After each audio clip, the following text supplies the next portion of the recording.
Oh, hey, Jennifer, how are you? I'm well. How are you? I'm well. You're Jennifer. I am Jennifer. I'm Stan, and this is Endless Deep, and glad you could join us this morning. Well, you're not actually joining us, but you get the idea. You didn't have much choice. No, not much choice at all, and if they did, well, anyway. Well, hey, we just wanted to be as clear as we can, and I'm not sure that we're clear yet. We're kind of stumbling through this process, but that's okay. That's completely okay. But that's constructive. That is constructive, and we're learning on the go. And anyway, so what we want to talk about this morning is kind of the format for what we can expect in the next few weeks, and which is today you and I are going to talk a little bit about some of the great conversation that you guys sent in about miracles, right? And we actually pulled out one particular quote from one of the submissions that is going to be this week's Endless Deep, and you'll be able to see that right on the top of the blog site, and it's going to be this week's Endless Deep for you guys to reflect on. However, what else are we doing, Jennifer? We're also going to tease next week's conversation, so we're kind of changing it around a little bit. Originally we had thought we were going to do queries. We were going to ask people point blank, you know, we want Endless Deeps on this, that, or the other thing. Right. But the conversation that we got was so robust from the miracles was like, okay, well, that's really cool. So we got some great conversation. So again, we're going to kind of talk a little bit about some of those things that came in, pick out one that we feel like kind of summed it all up, but also introduce next week's topic. Right. Right? Right. So instead of asking you point blank, we want an Endless Deep on this, we're going to start conversations every week. There'll be like features every week. And then from those features, from the discussions that ensue, we will pick a quote that we think engenders the discussion on one of those topics, and that will be the Endless Deep for next week. That way, it's not so kind of forced. It's more organic. Yeah, and you explain things really well. Why, thank you. You talk like you're a journalist.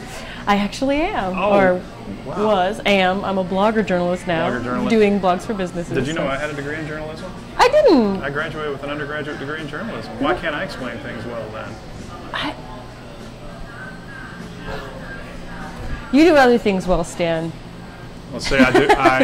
And then there. Well, you're a connector. I'm a connector. You connect with people and causes. That's right. Right, guys? I hope so. You do. Gosh.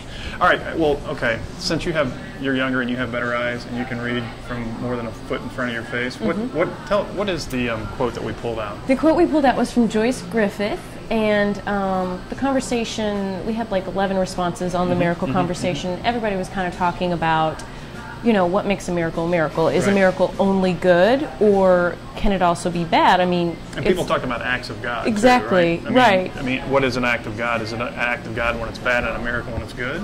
Right. It's kind of ironic that both are kind of referenced back to God. I mean, even something bad, an act of God is usually something bad, right? Like a tsunami, which was also brought up in our conversation. But it's funny that it's also called an act of God, which is almost, you know, it sounds a lot like miracle. I mean, a miracle is an act of God if you wanted to reason it out. Sure. So a lot of people were questioning, you know, are we just kind of twisting miracles to how we want to see them to fit our idea of this particular kind of God and you know, that sort of thing. Right. So this quote kind of spoke to that. Joyce Griffith had been talking about some accidents that she'd had in her life, and they were hard, but in retrospect, some of them seemed like a miracle for her. Right. Go ahead, I'm sorry. And read that quote. Okay, the quote was, "My job is to rise above my present situation with great grace." My job is to rise above my current situation with great grace. Right. Now, when you think about that, that doesn't necessarily sound like a quote or saying about a miracle, but you know, my take on that is that, you know, when you're facing adversity, I mean, this is a belief, you know, my own belief about miracles is that, you know, we kind of partner with God to make things happen, and that the miracle in rising above a very terrible situation is our ability to partner with God, face whatever that challenge is, and rise above it with great grace. Right. And so again, that doesn't sound like that's a miracle quote per se, but I think it's kind of the to-do statement, right, as it were, from a miracle, making miracles happen yourself. And that's kind of the other strain we got, was that this is not diminishing God in any way, to say make a miracle happen yourself, but people, what I heard in those 11 comments was a very consistent strain of seeing the extraordinary in the ordinary, Right. and that miracles don't have to be categorized as these great acts of God. You know, miracles can be in the everyday. Miracles can be seen as childbirth. Miracles can be seen as, gosh, just waking up and drawing breath. So, Right. Some of what I got also was well, kind of like what you said. We can't really define them. I think people are a little not confused, but if you reason backwards, a lot of the rhetoric was, you know, if a miracle is good, then when unfortunate miracles happen or something that's bad that happens, we attribute it to free will or something else. So maybe the way, like you're kind of saying, we look at miracles is too narrow-minded or closed-minded, like it's only something good and so it has to be from God. I mean, it's kind of backwards reasoning, because if something bad happens, then all of a sudden it's not a miracle, you know. And I wouldn't want to call something bad that happened a miracle. So I think miracle is very broad, and I think we don't exactly know what it is, but then again we do, because we're humans and we're we have defined miracle, so it's all in what you make it, I suppose. So if people want to have more conversation about this topic will still be Right. up, but we're ready to transition to a new thought stream. Right. And so next week we're going to be talking about, you said it so nicely, I said it so, I was going to say, celebrity God jockeys. Celebrity, yeah. Actually, Matt Payton, one of our contributors, has written this pretty hilarious and insightful post, and I'm looking off the screen because I'm pulling it up right now. We are a Mac-based... She can do that. Right, we're a Mac-based She's good operation. like that. Yeah.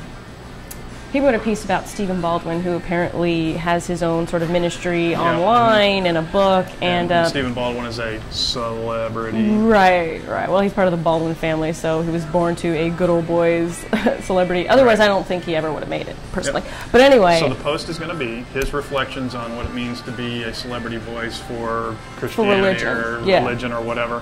And so we'll post it, you read it, and you comment, and Jen and I will be back next week talking about that conversation that you guys fed to us, right? Yeah, definitely. Right. Yeah. Any parting shots?